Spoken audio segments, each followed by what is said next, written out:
बात करेंगे। बता दें, बीजेपी से जुड़ी हुई बड़ी खबर है। डॉक्टर रोहिताश शर्मा को बीजेपी ने निष्कासित कर दिया है। 6 साल के लिए पार्टी से उन्हें निष्कासित किया गया है। बता दें, नोटिस के जवाब से प्रदेश नेतृत्व संतुष्ट नहीं हुआ और उसके बाद अनुशासन समिति की अनुशंसा पर यह फैसला लिया गया है। बयानबाजी को लेकर बता दें, डॉक्टर रोहिताश शर्मा सुर्खियों में चल रहे थे। कई नेताओं ने अनुशासनहीनता पर कार्रवाई की मांग रखी थी और उसके बाद अब खबर यह है कि 6 साल के लिए बीजेपी के प्रदेश नेतृत्व ने डॉक्टर रोहिताश शर्मा को 6 साल के लिए बीजेपी से निष्कासित कर दिया है।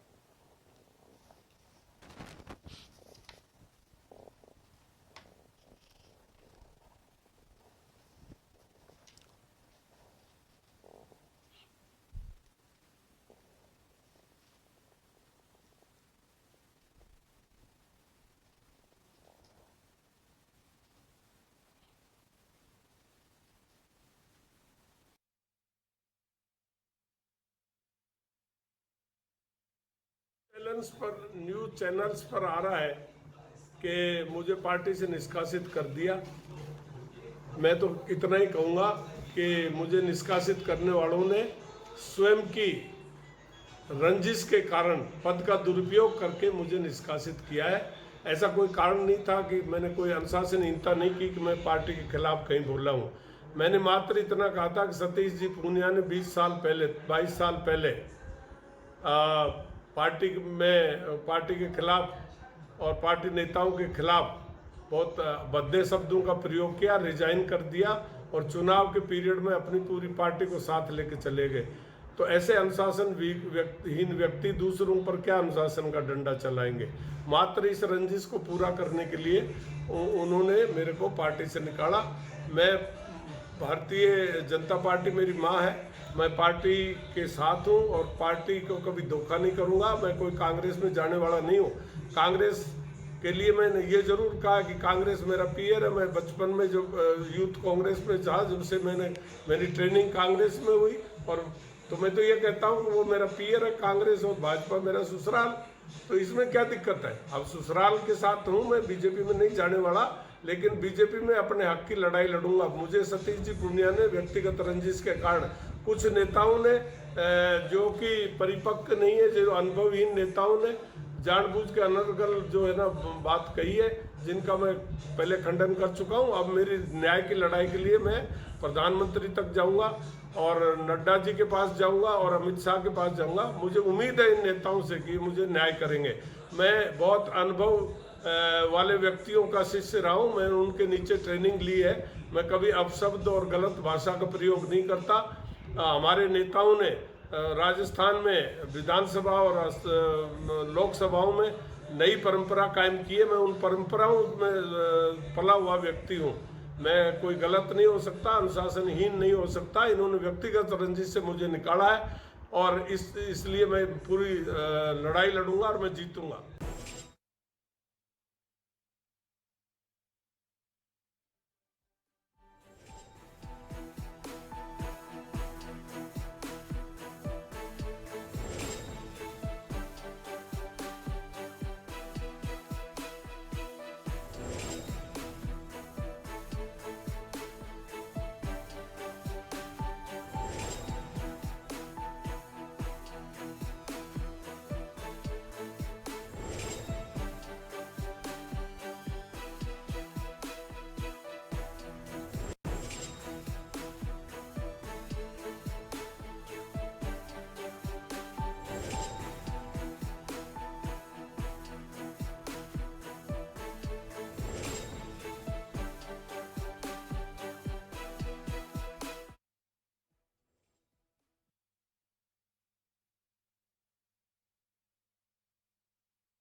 और इस वक्त हमारे साथ फोन लाइन पर जुड़ गए हैं खुद डॉक्टर रोहिताश शर्मा जी। रोहिताश जी, फिलहाल जो भी प्रकरण हुआ है उस प्रकरण पर आपकी पहली प्रतिक्रिया जानना चाहेंगे। हालांकि आपने जो कुछ कहा है उसमें दो तीन चीजें आपने गौर करने वाली बात कही है। एक तो आप डॉक्टर सतीश पूनिया को लेकर आपने कहा है कि उनकी निजी कहीं ना कोई व्यक्तिगत रंजिश है जिसकी वजह से इस तरह का फैसला लिया गया है, और दूसरा आप दिल्ली की तरफ रुख करने वाले हैं इस पूरे मामले को लेकर। जी रोहिताश जी, आपकी प्रतिक्रिया जानना चाहेंगे फिलहाल जो फैसला लिया गया है प्रदेश नेतृत्व की तरफ से। जी हेलो। जी बताएं रोहिताश्व जी, क्या कहेंगे? आवाज साफ नहीं आ रही, आवाज साफ नहीं आ रही। रोहिताश्व जी, मैं आपसे ये जानना चाह रहा हूं, जो भी अभी फैसला लिया गया है प्रदेश नेतृत्व से, पहली प्रतिक्रिया क्या देना चाहेंगे उसके बाद? देखिए, प्रदेश नेतृत्व ने जो फैसला लिया है वो बहुत ही गलत फैसला है। मैंने कभी अनुशासनहीनता नहीं की और मैंने सिर्फ मात्र ये कहा था कि कोरोना जैसी महामारी में कार्यकर्ता जूझते रहे, प्रदेश अध्यक्ष अलवर नहीं आए, कार्यकर्ता जूझते रहे, 3-3 मंत्री राजस्थान से दिल्ली में वो नहीं आए और ना तो हमारे जो वहाँ पेशेंट थे उनको दवाई की व्यवस्था नहीं हो पाई। कांग्रेस शासन में कांग्रेस वाले अपने अपने क्षेत्रों में जो दिल्ली से सहायता आई उसका भी बंटवारा अपने अपने क्षेत्रों में कर दिया। बीजेपी वाले क्षेत्रों में उन्होंने किसी की मदद नहीं की। तो मेरे को जरा भावावेश में आके मैंने इतना बोल दिया कि हमारे दिल्ली में जो नेता है राजस्थान से वो दौरा नहीं किया, प्रदेश अध्यक्ष तो बिल्कुल नहीं आए। अब ये कहना ही अनुशासनहीनता है तो फिर आप दूसरी फिर पार्टी विद डिफरेंस क्या हुआ? जब आप पार्टी में ये भी वर्चुअल मीटिंग में मैंने कहा था, वर्चुअल मीटिंग में इंटरनली भी एकदम सुनने को तैयार नहीं है तो ये तो डिक्टेटरशिप होगी। जी तो डिक्टेटरशिप होगी तो ये निर्णय उन्होंने व्यक्तिगत कारणों से लिया। मैंने पूनिया जी को ये कहा कि आपने भी 20 साल पहले इस पार्टी को धोखा दिया था और आपने अनुशासनहीनता की थी। ऐसा व्यक्ति प्रदेश अध्यक्ष बनेगा तो न्याय की क्या उम्मीद है? जी और मैंने पत्र में मेरे में ये भी लिखा था जिसमें मुझे नोटिस किया गया कि मुझे व्यक्तिगत बुला लो और जिन्होंने आरोप लगाया उनको भी बुला लो, अनुशासन समिति को कहा जी आप बुला के हमको सुन लो, पर इन्होंने मुझे मौका नहीं किया। इनके मन में किया कि इसको निकालो जी व्यक्तिगत, क्योंकि मैं जी वसुंधरा जी मैं जीवन में हमेशा लॉयल रहा हूँ। जब मैं कांग्रेस में था तो नेहरू परिवार का लॉयल था जी और मैं बीजेपी में हूँ तो मैंने सम्मानीय अपने भैरू सिंह जी शेखावत के नेतृत्व में पार्टी ज्वाइन की थी और भैरू सिंह जी का साथ मैंने इसलिए दिया, मैं चाहता तो कांग्रेस में भी चला जाता क्योंकि निर्दलीय जीतता था, मंत्री में वहां भी बन जाता। मैं मंत्री बनने के लिए नहीं और उनका भैरू जी सिंह जी का जो 2.5 वर्ष का पिछला कार्यकाल था जिसमें उन्होंने अंत्योदय योजना चलाई, उससे मैं बहुत प्रसन्न था, बहुत खुश था कि एक ऐसा नेता जिसको मौका अगर मिले तो ये और बड़ी बड़ी योजनाएं लागू कर सकते हैं। जी क्योंकि अंत्योदय योजना का पूरे विश्व में उनकी बुरी बुरी प्रशंसा जी की, रोहिताश्व ऐसे जी नेता को मौका देना चाहिए। जी इसलिए मैं भैरू सिंह जी के साथ आया, बुरे टाइम में साथ दिया, बीजेपी को राज बनाने का मौका दिया, फिर धीरे धीरे दूध में पानी की तरह बीजेपी में मिक्स हो गया। तो मेरा कोई इरादा नहीं है कांग्रेस में जाने का। मैं विधानसभा में बीजेपी का एमएलए होते हुए भी मैंने ये कहा है किसी सब्जेक्ट पर बोले, जब नेहरू परिवार की तारीफ पर जो मैं भी बोले, मगर ये ऐसा परिवार है जिसका कोई बुरे टाइम में साथ दे तो ये उसको पूरा निभाते हैं। जी तो मैं आज जो कुछ हूँ जो नेहरू परिवार के कारण हूँ, मैंने उसमें कहा था। लेकिन अब जैसे बीजेपी मेरा कांग्रेस मेरा पीयर है, वहां मैंने ट्रेनिंग ली और बीजेपी मेरा ससुराल है। अब ससुराल में आ गया तो मैं ससुराल का वफादार हूँ, लेकिन ये थोड़ी है कि मैं पीयर वालों को भूल जाऊंगा। जी पर मैं कभी भी पीयर की कोई तारीफ या कोई ऐसा कोई नहीं करता। पर अच्छे लोग हैं तो अच्छे कहेंगे, बुरा है तो बुरे। हम तो सम्मानीय भैरू सिंह ने कहा कि अच्छे रोहिताश्व को जी अच्छा कहो और बुरे जी को बुरा कहो। रोहिताश्व जी, आपने ये कहा है कि अब अपनी पूरी बात को लेकर आप दिल्ली की तरफ रुख करने वाले हैं, मोदी से मिलेंगे, नड्डा से मिलेंगे, शाह से मिलेंगे। आपने कोई प्लान बनाया है कब आप उनसे अपनी बात उन तक पहुंचाने के लिए मुलाकात करने वाले हैं? देखिए, मैं मेरी बात ऊपर तक पहुंचाऊंगा, मैं न्याय के लिए लड़ाई लड़ूंगा। मैं प्रधानमंत्री जी से भी मिलने का प्रयास करूंगा, चिट्ठी भी लिखूंगा और नड्डा जी से भी मिलने का प्रयास करूंगा और अमित शाह जी से भी मिलने का प्रयास आपने करूंगा। समय लिया उनसे मिलने के लिए? कोई फिलहाल समय ले लिया है आपने मिलसे? अभी तो आज के निर्णय अभी लेट आवर्स में हुआ। अभी जी मैं मेरे मित्र जो मेरे को सलाहकार है उनसे बैठ के बात करूंगा, इस तरह से स्टेप बाय स्टेप लड़ाई लड़ी जाएगी। लेकिन मैं एक बात कहता हूँ, आज रोहितास वसुंधरा के लिए कह रहा है 4-5 महीने बाद देखो कितने लोगों को बीजेपी से निकालेंगे। ये मेरी भविष्यवाणी है, मैं ज्योतिष भी जानता हूँ थोड़ा बहुत। ये जी मेरी भविष्यवाणी है, 4-5 महीने बाद वसुंधरा वसुंधरा वसुंधरा वसुंधरा हो जी जाएगी राजस्थान में। कितने लोगों को निकालेंगे इनका तो पता ही नहीं चलेगा कि कहाँ गए स्थानीय। जी चलिए, बहुत बहुत धन्यवाद रोहिताश जी हमसे जुड़ने के लिए। तो इस वक्त हमारे साथ फोन लाइन पर जुड़े हुए थे खुद डॉक्टर रोहिताश शर्मा जी। उनका कहना है कि हम अब अपनी बातों को लेकर रुख करेंगे केंद्रीय नेतृत्व का।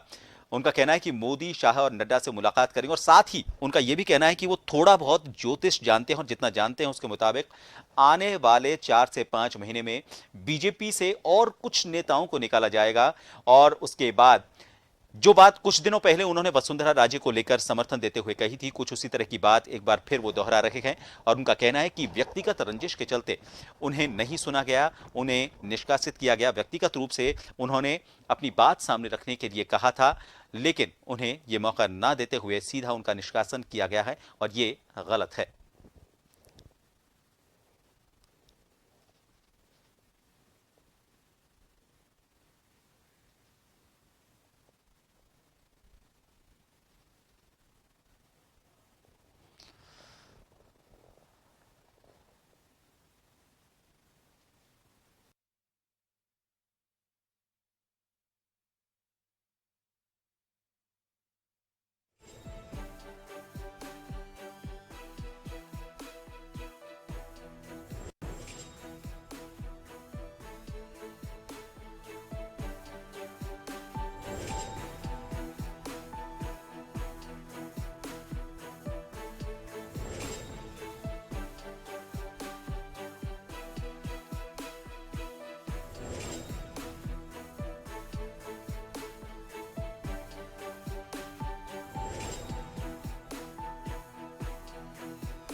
वरिष्ठ संवाददाता अनिल सेन इस वक्त हमारे साथ लाइव जुड़ गए हैं। अनिल, अभी डॉक्टर रोहिताश शर्मा से हमारी बात हुई। उनका कहना था कि सियासी रंजिश उनके साथ, व्यक्तिगत जो रंजिश है उसका शक्ल ले चुकी है, और उसी की वजह से उनका निष्कासन हुआ है, और दिल्ली की तरफ वो रुख करने वाले हैं। फिलहाल क्या लगता है, अब इस तरह का जो भी घटनाक्रम सामने आया है उसके बाद आपको नहीं लगता सिर्फ बीजेपी ही नहीं, बीजेपी में न सिर्फ भूचाल आएगा, बल्कि सत्ता पक्ष जो कांग्रेस है राजस्थान में, उसे एक मौका मिल जाएगा बीजेपी पर निशाना साधने का?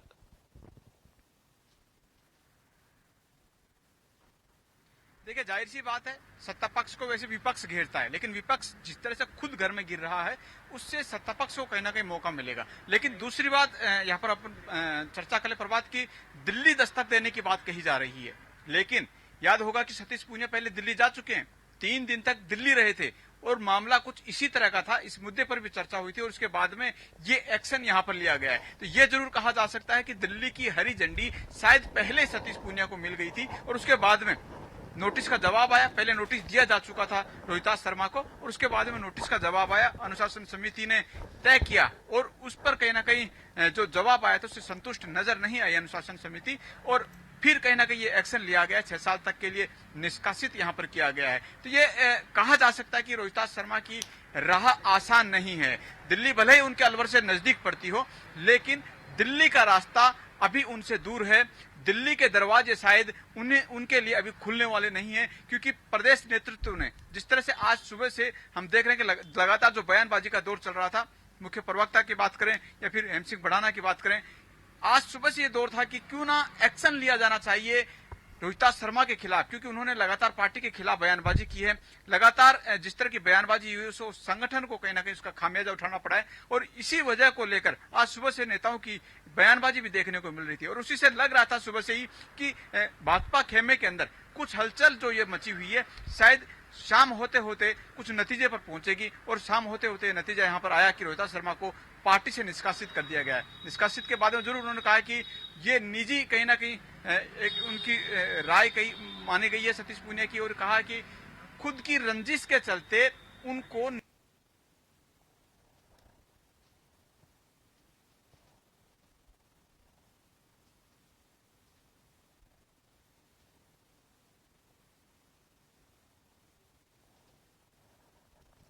अभी हमारा संपर्क उनसे कट गया है, लेकिन ये जाहिर तौर पर सीधी सी बात है कि जिस तरह के आरोप अब तक बीजेपी कांग्रेस पर दो फाड़ होने की लगाती थी कि कांग्रेस में दो धड़े बने हुए हैं, वही आरोप अब सत्ता पक्ष को बीजेपी पर लगाने का मौका मिल गया है, क्योंकि यहां पर भी सतीश पूनिया वर्सेस माफ कीजिएगा वसुंधरा राजे, ये दो धड़ों की बात जो की जा रही है, कहीं ना कहीं इस पूरे घटनाक्रम के मूल में वो भी एक कारण हो सकता है। लेकिन बहरहाल अब देखना होगा कि आगे जाकर सियासत ये कौन सा नया मोड़ लेती है।